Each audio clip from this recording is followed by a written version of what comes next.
Bom dia a todos. Uma alegria, como o Maurício disse, nós estarmos aqui nessa manhã de domingo, né? Continuando os nossos estudos, agora já no terceiro ano dos estudos sistematizados que fazemos nas manhãs de domingo. A manhã de domingo tem para nós assim, a reunião da manhã de domingo um significado especial, porque é a oportunidade que nós temos de irmos nos aprofundando, estudando de uma maneira sistematizada, com mais seriedade, a doutrina dos Espíritos. E como nós sabemos, a maior beneficiada, o maior beneficiado somos nós mesmos, ao fazer o estudo, preparar o estudo, pesquisar. Esse ano nós vamos usar no nosso programa do domingo, no estudo sistematizado, 2 livros. O do ensino complementar do ESD, da Federação Espírita Brasileira, e esse que brevemente vamos ter na nossa livraria, que é a presença amorosa de Deus em nossas vidas, que é o primeiro livro da série de estudos reflexivos das obras de Kardec do Evangelho de Jesus, do nosso companheiro Alírio de Cerqueira Filho, da Federação Espírita de Mato Grosso. E dentro da proposta dos estudos reflexivos que Alírio nos faz, estudando a obra de Joana de Ângeles, dentro da visão da psicologia transpessoal que Joana nos traz, é importante nós pensarmos e refletirmos sobre esse primeiro livro de uma série, já há 3, mais 2 seguintes, que trata da presença amorosa de Deus em nossas vidas. São diferentes aspectos da nossa relação com Deus, num esforço que é feito, e nós vamos ensaiando a cada domingo aqui, essa expectativa de nós ressignificarmos Deus em nossa vida.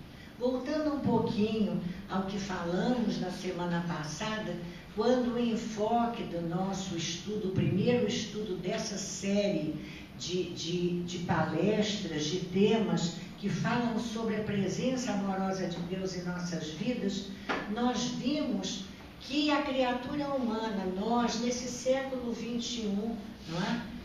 20 séculos depois da presença de Jesus na Terra, de um Senhor Jesus que nos veio falar de um Deus que é Pai amoroso e bom. Nós ainda, por dificuldades da nossa alma, embora digamos da nossa certeza deste amor de Deus, nós manifestamos um pensamento que é resultado de um raciocínio, mas na maioria das vezes não está necessariamente introjetado no nosso espírito, na nossa alma, no nosso coração. Porque ainda vivemos como se estivéssemos o tempo todo desamparados desse amor maior.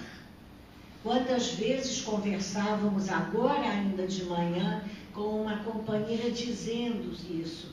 Temos repetido aqui, porque é necessária a repetição, para que nós mesmos estabeleçamos uma relação diferente com Deus. E quando conseguirmos isso, certamente viveremos num clima de muito mais paz e de muito mais serenidade. Embora nós repitamos muitas vezes, quase automaticamente, Pai nosso que estás nos céus, Pai nosso que estás nos céus, seja feita a tua vontade.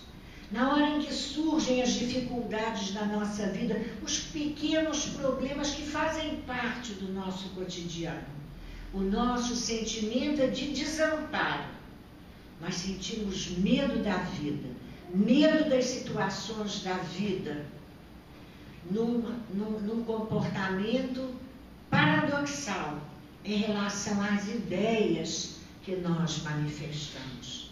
No entanto, Jesus, e é interessante, conversávamos também com Afonso, que nos lembrava da afirmativa de Jesus quando ele nos fala deste Pai amoroso e bom. E ele recorda o profeta Daniel, Isaías, quando diz: o amarás o Senhor teu Deus de todo o teu coração, de toda a tua alma e de todo o teu entendimento. Este é o primeiro mandamento. Mas nós poderíamos, recordando os profetas, a ideia sempre presente nos mais diferentes momentos e nas mais diferentes correntes religiosas, deste amor, desta divindade que nos ama, que nos protege, que nos dá a vida. Nós poderíamos, como dizia a nossa amiga, repetir: na hora em que a dúvida toma conta de nós e nos faz temer a vida e situações da vida, nesse sentimento de fragilidade e de desproteção, eu dizia, aprendi com minha mãe a repetir, esteja onde estiver, ainda que eu andasse pelo vale da sombra e da morte, nenhum mal temeria. Meu Senhor está comigo, meu Senhor, meu Pai, este Deus de amor que me deu a vida, que por amor é o tema da nossa reflexão dessa manhã, este Deus amor, este Deus que é amor e que Leon Denis nos diz de maneira singular, única, poética, um Deus que é amor, nos criou para amar e nos deu o exercício do amor como o instrumento mais poderoso para estabelecermos com Ele ligação. Será através da vivência do amor, vamos ver, que nos aproximaremos deste Pai que é Deus, ou deste Deus que é Pai.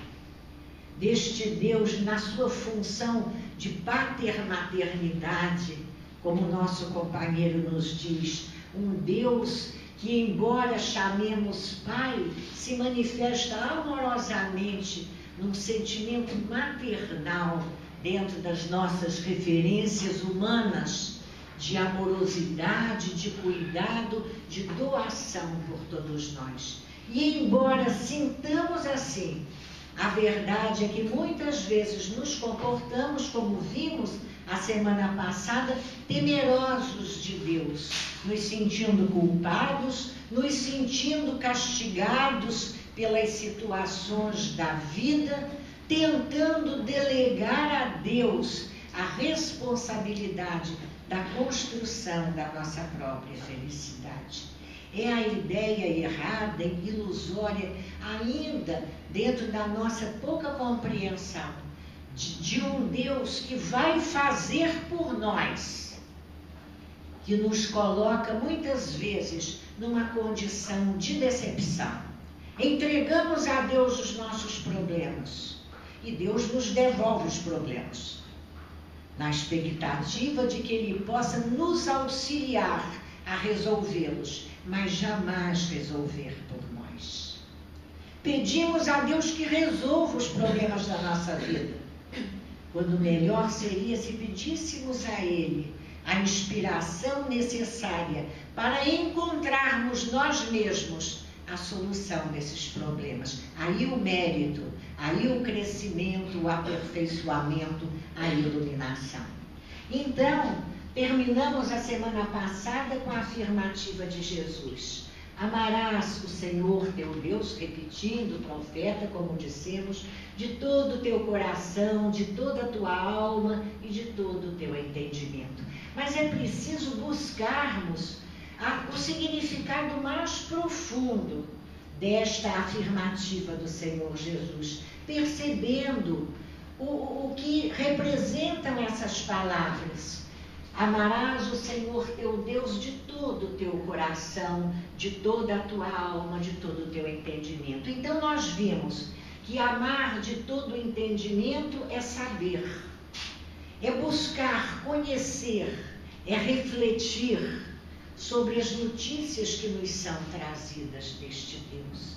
Porque muitas vezes conversamos com Deus sem perceber que Ele nos pede um trabalho de autoconhecimento. Ontem de manhã estávamos aqui, foi uma experiência muito rica e muito importante.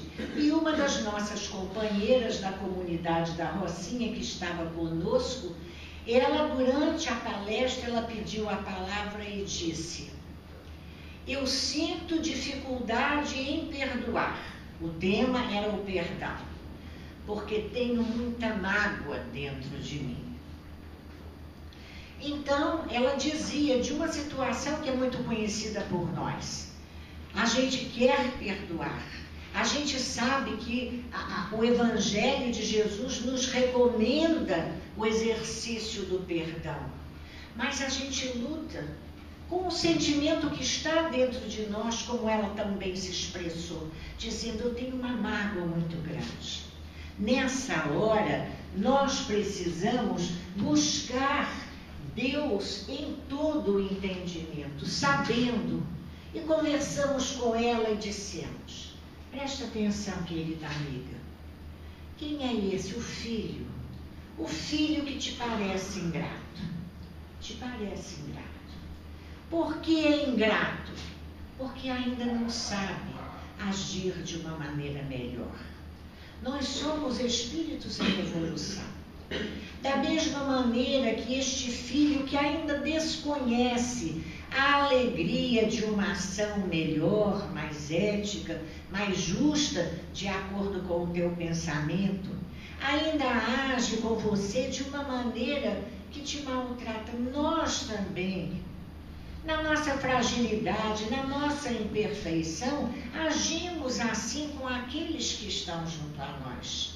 Porque estamos todos no grande exercício do progresso, do aperfeiçoamento, do trabalho, como vamos ver, dos sentimentos, no desenvolvimento das virtudes, que é exatamente o amar a Deus de todo o coração. De todo o coração. Sentir Deus através do desenvolvimento das virtudes em nossa alma. Se você olhar para o seu filho pensando que ele, como você, como nós todos, é um espírito que está ainda em processo de aprendizado e de crescimento, você vai entender que ele não faz o bem porque ainda não aprendeu a fazer o bem. E se você já aprendeu este bem, cabe a você olhar para ele, buscando entendê-lo e desculpá-lo, na certeza de que logo, em breve, ele aprenderá como nós também estamos aprendendo. Para mim, eu digo a vocês, não sei se ocorre a vocês outro recurso para a gente não guardar mágoa. Porque quando a gente guarda a mágoa, a gente está cobrando do outro uma atitude. E na maioria das vezes, simplesmente, o outro ainda não sabe agir de uma maneira melhor. Por isso, muitas vezes, devemos refletir na cobrança que fazemos. Você me tratou mal. A gente gosta de dizer, porque a gente sente. Mas a gente pode olhar e dizer, o outro ainda não aprendeu. E se nós já sabemos, nós podemos exercitar também a compreensão, ajudando o outro a agir melhor, com a nossa tolerância, o nosso amor, a nossa paciência. Assim fazemos com os nossos filhos, com os nossos entes queridos. Assim Deus, nosso Pai, faz para conosco. Jesus, eu disse a ela, e foi interessante porque isso ela disse, eu gostei dessa ideia. Eu disse, olha, pensa uma coisa, se Jesus tivesse guardado mágoa de nós, o que seria de nós?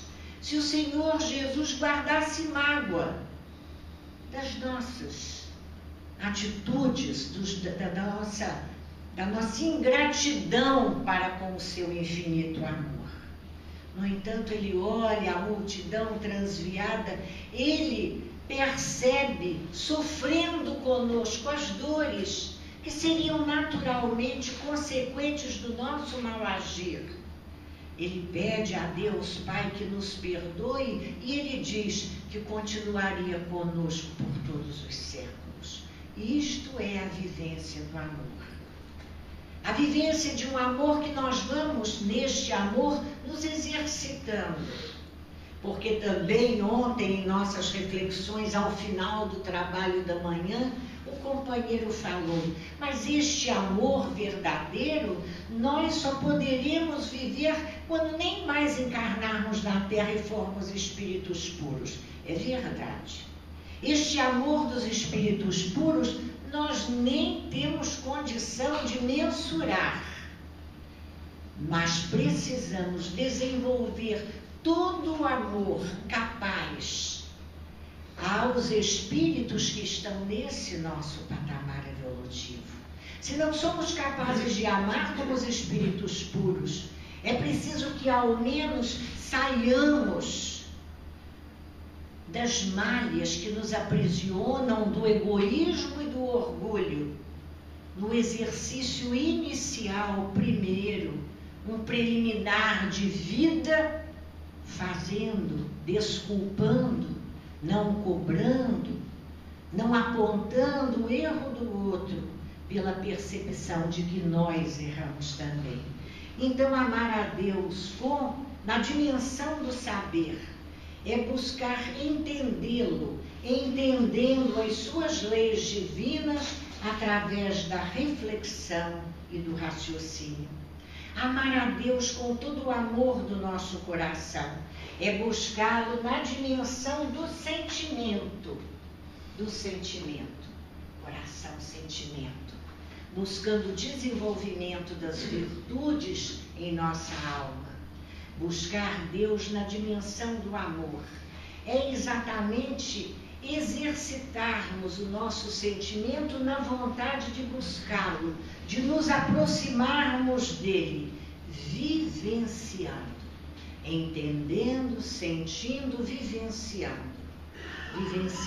este sentimento, esta amorosidade, percebendo a sua presença amorosa junto a nós, num amor absoluto e no nosso amor relativo, na nossa possibilidade de amor tão relativa, devolvermos a Ele, na medida de nossas possibilidades, este amor.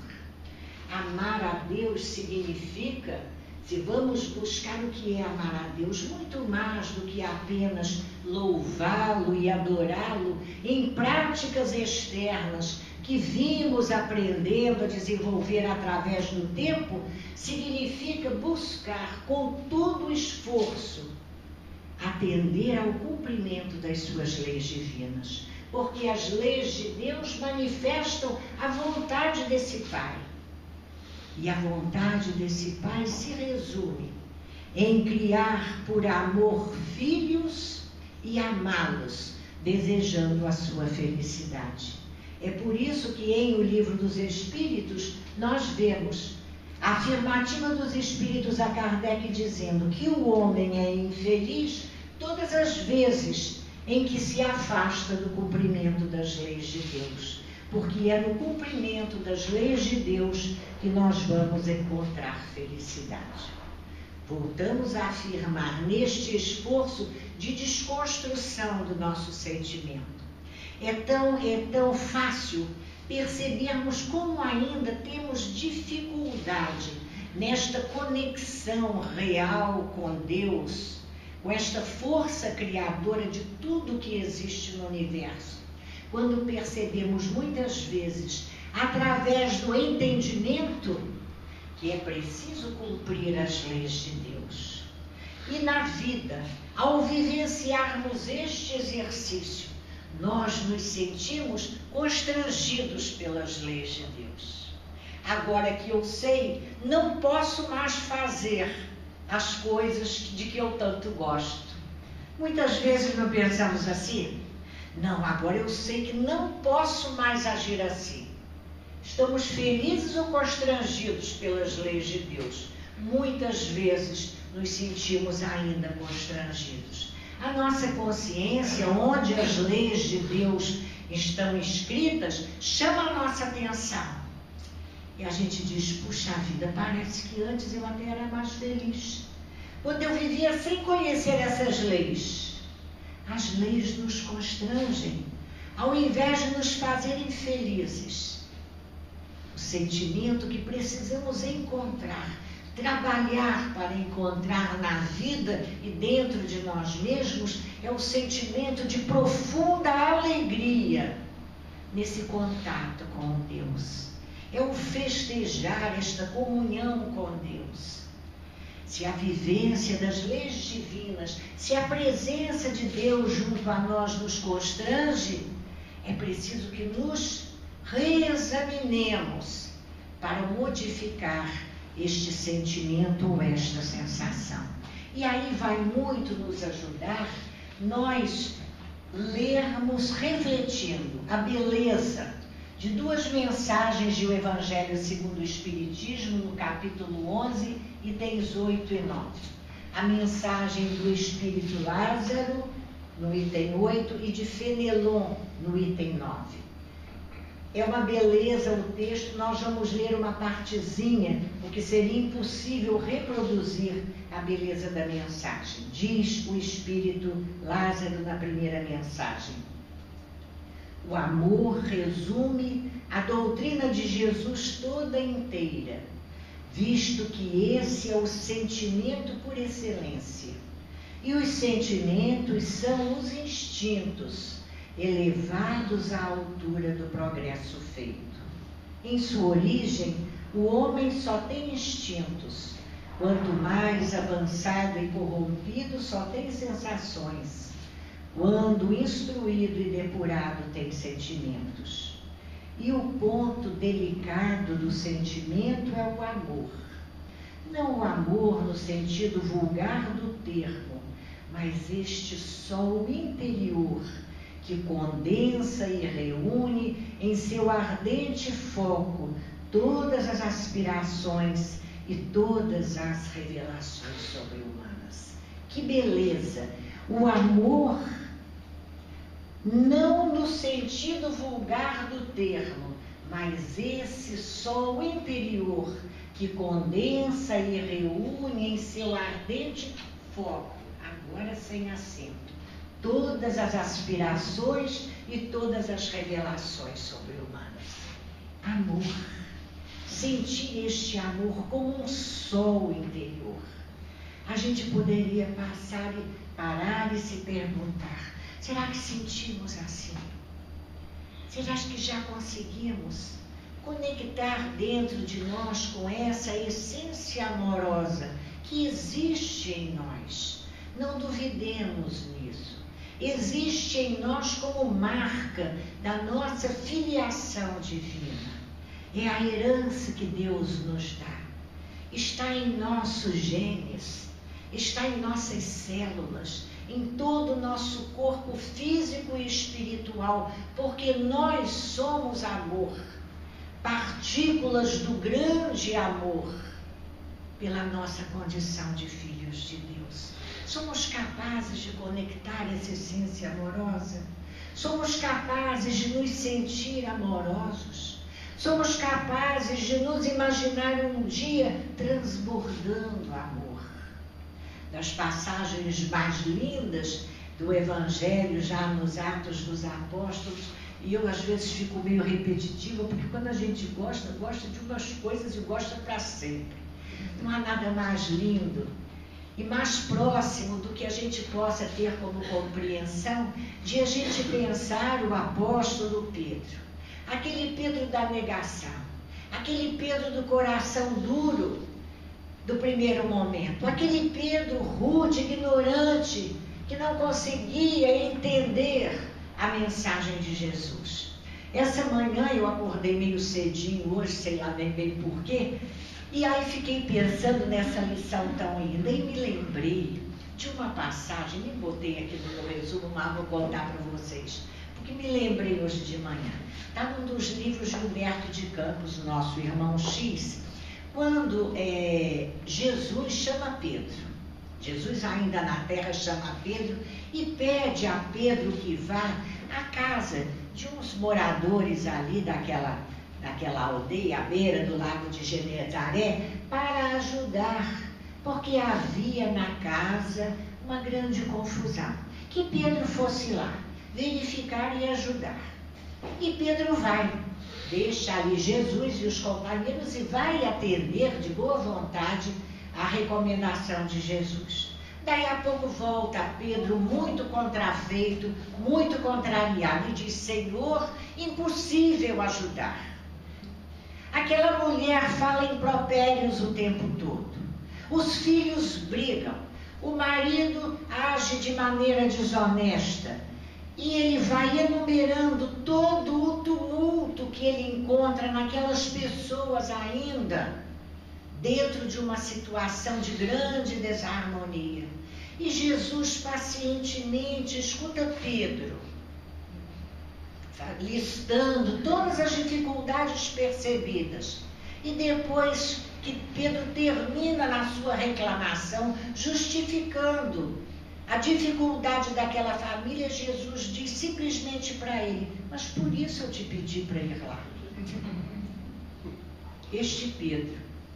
Este Pedro da incompreensão, do desconhecimento, do pouco entendimento, ele vive as experiências necessárias e mais tarde, bem mais tarde, já idoso, depois da morte de Jesus, ele passando pelas vias, pela rua, os doentes se colocavam à beira do caminho, porque a sombra de Pedro, diz o Evangelho, curava. O que significa essa imagem simbólica? A sombra de Pedro curava. Pedro, naquele momento, depois de toda a vivência, de entender Jesus, senti-lo no seu coração, ele é capaz de vivenciar Jesus. E ele transbordava amor, de tal maneira que, caminhando a rua, a sua sombra, a irradiação da sua alma, curava os doentes que se postavam à beira do caminho para esperá-lo. Que beleza! E olha, minha gente, para a gente se animar, isto tudo numa mesma vida. Para que a gente não diga: não dá mais tempo de melhorar, dá tempo. E o Evangelho nos mostra, nos Pedros, nos Paulos, nas Marias de Magdala, a possibilidade da gente renascer de nós mesmos a partir da verdadeira compreensão e do desejo de cumprirmos a lei de Deus com alegria. Em uma outra passagem, a passagem então do Espírito Fenelon, ele diz assim para nós: o amor nos mostrando exatamente isso, esse progresso, esse desenvolvimento do sentimento do amor que vamos fazendo pelo exercício, pela disciplina. Porque para vivenciar o amor é preciso disciplina. Eu acho que eu não disse isso. Disciplinarmos os nossos pensamentos e os nossos sentimentos.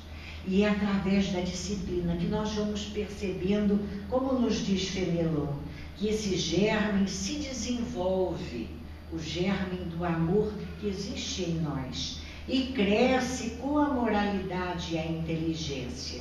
E embora comprimido a miúde pelo egoísmo, torna-se a fonte das santas e doces virtudes que geram as afeições sinceras e duráveis e ajudam a criatura a transpor o caminho escarpado e árido da existência humana.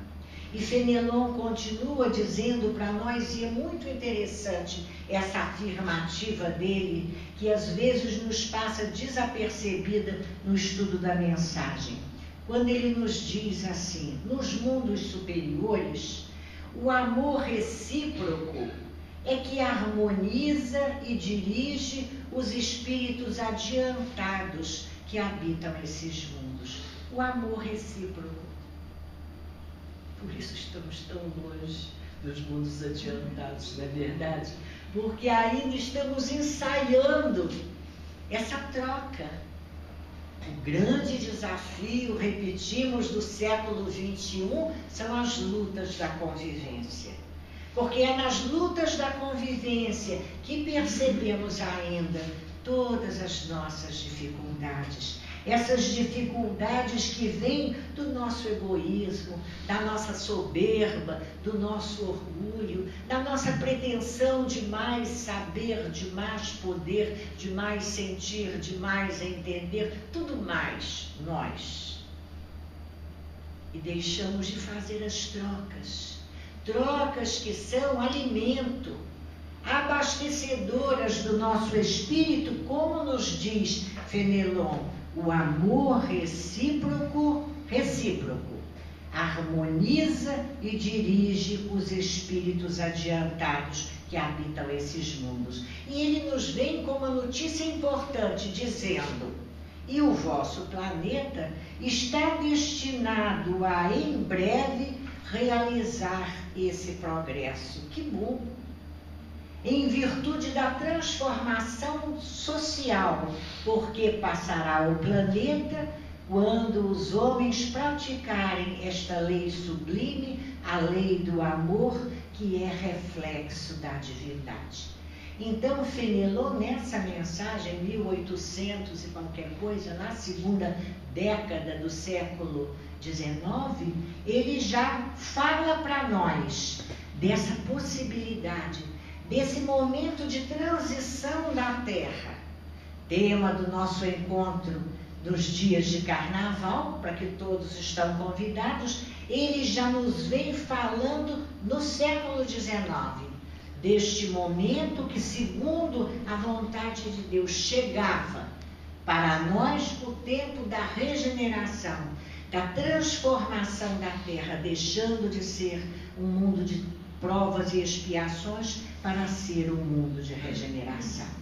Então nós entendemos o que é o amor, com esta força que nos vai fazer progredir, como esta energia capaz de nos conectar à nossa essência amorosa, à grande essência amorosa, ao grande foco amoroso que é o amor de Deus. E o amor é a linguagem universal de contato das almas que habitam todos os universos, em todos os graus de evolução desses espíritos.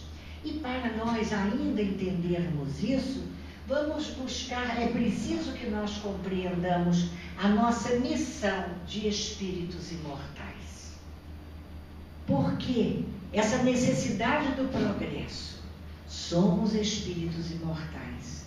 Na questão 115 do Livro dos Espíritos, uma questão que conhecemos, porque muito citada pelos estudiosos, pelos expositores, Kardec pergunta aos espíritos por quê? Se era assim, se uns espíritos haviam sido criados bons e outros maus, foi assim? Há espíritos que foram criados bons e outros maus? E os espíritos respondem a ele que não. E nós sabemos a resposta. Deus criou todos os espíritos simples e ignorantes, isto é, sem saber. E nos deu determinadas missões, deixa eu puxar um pouquinho para cá, para que a gente veja aqui, deu a cada espírito uma determinada missão, com o objetivo, sabemos, de fazê-los progressivamente chegar à perfeição. Porque é na perfeição, através do cumprimento das leis divinas, que vamos encontrar a felicidade. Que nós desejamos, e não tenhamos dúvida, Deus também deseja para nós. Deus nos quer felizes. Os bons espíritos nos querem felizes, fortes, alegres. O espírito Alexandre, no livro Missionários da Luz, diz isso, da expectativa dos nossos amigos espirituais, de nos verem fortes e felizes. Eu gosto muito dessa ideia, né? Eles esperam que a gente caminhe junto com eles. E Deus também deseja ardentemente as nossas felicidades, a nossa felicidade, e nos deu o roteiro da felicidade. No entanto, dizem os espíritos, Deus deu a cada um determinada missão. a nossa missão, seja ela qual for, o que é? Eu acho que eu não tenho missão, tem sim. A missão de viver essa vida, que é a vida que cada um de nós tem, com características tão diferentes, as nossas vidas. Mas é nessa nossa vida, nesse nosso cadinho purificador, diz André Luiz, que nós vamos realizar a nossa missão. No livro Céu e Inferno, no Código Penal da Vida Futura, os espíritos dizem: a uns Deus deu missões aparentemente pequeninas e anônimas. Outros têm as grandes missões, responsabilidade coletiva com os grupos, com as sociedades. Mas todos têm a missão necessária ao seu progresso e ao seu aprendizado naquele momento. No entanto, os espíritos dizem a Kardec que uns espíritos, uns de nós, aceitam submissos a missão de Deus. Outros, no entanto, a suportam murmurando. A gente repete habitualmente essa resposta. Uns aceitam submissos, outros aceitam murmurando. Mas seria interessante nós pensarmos qual o significado exato da palavra submissão. Alguns se submetem, são submissos, submissão. É interessante porque a gente não se agrada, como diz o outro, não nos agrada a ideia de submissão. Não é, Vivi? O que parece submissão para você? Alguém vai me mandar, é isso? Não é submissão? Quando a gente pensa em submissão, em aceitação. Vivi matou, estudiosa da doutrina, acertou em cheio. Aceitar, estar em sintonia com esta missão, com este propósito existencial. Assim nos diz o nosso companheiro. Temos um propósito existencial. A nossa vida tem um sentido e é preciso que a gente aceite. Se a gente não aceita, a gente vai estar sempre murmurando. A gente acha sempre que melhor seria se eu tivesse a vida do outro, que parece mais feliz do que eu. A vida dele parece mais leve, mais suave, tudo é mais fácil para ele. Sacrifício é a minha. E vocês não imaginam. Não é assim que a gente pensa? Isso acontece em nós por quê? Porque não aceitamos ainda. E aceitar é estar em sintonia. É não vibrar contra, não reagir àquilo que a vida nos oferece.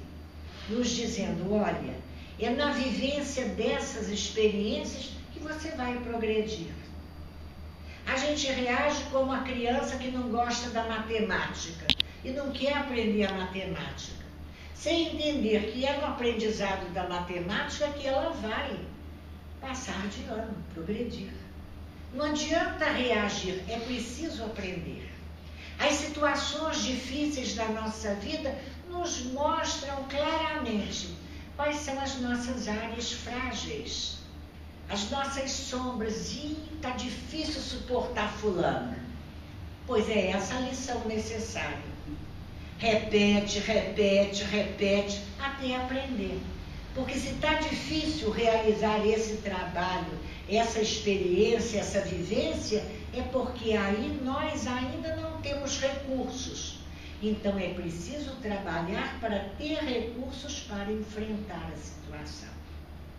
Esforço nosso, para que a gente possa, como dissemos, cumprir o nosso propósito existencial. E quando muitas vezes murmuramos, entendemos que essa expressão tão feliz do Evangelho, porque às vezes, na verdade, a gente não reclama em voz alta, a gente murmura, só pra gente, né? Às vezes a gente fala tão baixinho, a gente está falando aí o quê? Não, eu não falando aqui com o meu medo, está murmurando na maioria das vezes. Né? Não, a Pitty gostou, acho que ele murmura, hein, Pitty? Você fala só com você? Mas que coisa, essa não. Isso logo comigo, a gente murmura. Às vezes sem nem verbalizar a reclamação. Porque nós ainda estamos insubmissos, não estamos aceitando esse propósito, essa missão, essa experiência de vida que vai promover o nosso crescimento, a nossa iluminação. E aí os Espíritos dizem para nós que quando nós nos colocamos nessa posição de revolta, o murmurar e a revolta e a não aceitação, nós acabamos criando para nós mesmos situações tão conhecidas de vazio existencial, de abandono e de isolamento. Nós desconectamos da força da vida e nos sentimos sozinhos, nos sentimos abandonados. Na nossa revolta nos sentimos vítimas. Vítimas do destino, vítimas dos outros, vítimas da vida. Somos vítimas. Tudo está errado à nossa volta e nós estamos fragilizados diante do erro dos outros, da incompreensão dos outros. A gente projeta para os outros a nossa própria dificuldade. E aí os Espíritos dizem que nesta revolta que cria o vazio, o abandono, o isolamento, nós criamos para nós mesmos. Nós criamos para nós mesmos períodos de dor e de sofrimento, que vamos precisar transformar, humildando, que é uma expressão interessante, o nosso orgulho e amansando a nossa rebeldia. Quando a gente se reconhece orgulhoso e rebelde e a gente deseja trabalhar o nosso orgulho, a nossa rebeldia, nós vamos então buscando de forma consciencial, ou seja, conscientemente, nos aproximarmos cada vez mais das leis divinas através do exercício do amor. Vamos refazendo em nossa vida a imagem de Deus. E dizíamos à nossa querida companheira ainda hoje, como tantas vezes aqui temos repetindo e falando de Deus, a gente sempre repete. Nas horas mais difíceis, quando nos sentirmos ainda reconhecendo a nossa limitação, na sensação do abandono, na sensação do vazio, na sensação do isolamento. O mundo não dá resposta às nossas necessidades. É nesse momento que nós vamos encontrar Deus dentro de nós. E se fizermos efetivamente, humildemente, essa conexão com Deus, nós repetiremos em voz alta para nós mesmos escutarmos a nossa afirmativa. E ainda quando eu andar pelo vale da sombra ou da morte, nenhum mal temerei, o meu Senhor está comigo. Que Deus nos abençoe.